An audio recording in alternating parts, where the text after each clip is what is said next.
amigos cabedelenses, nós estamos aqui na Escola Municipal João Roberto Borges de Souza, que fica localizado aqui no bairro de Camalaú.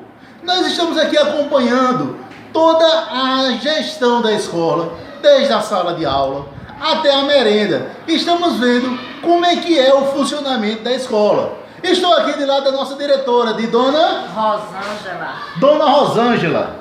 A senhora é gestora aqui da escola do João Roberto. Sim.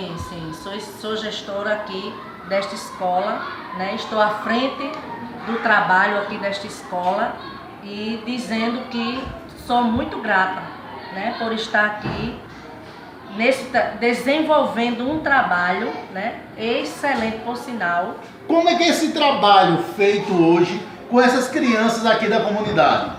Pronto, as nossas crianças, elas são muito bem atendidas, são muito bem assistidas, né?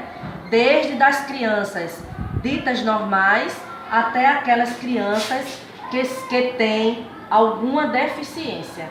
Que nós aqui no Borges de Souza, nós atendemos 22 crianças especiais. Então o Colégio João Roberto Borges de Souza, ela se torna um colégio referencial nesse atendimento de crianças especiais, que fazem parte do ensino fundamental, primeira fase, não é isso? Com certeza, primeira fase. Estava observando também, diretora, que as salas são climatizadas, né? Estava observando aí a organização da merenda.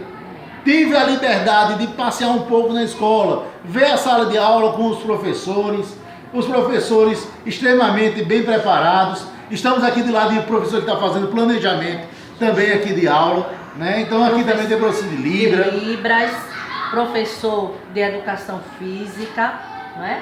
Então assim, é uma escola que ela se encontra, eu posso até dizer, muito bem aparelhada, não é verdade?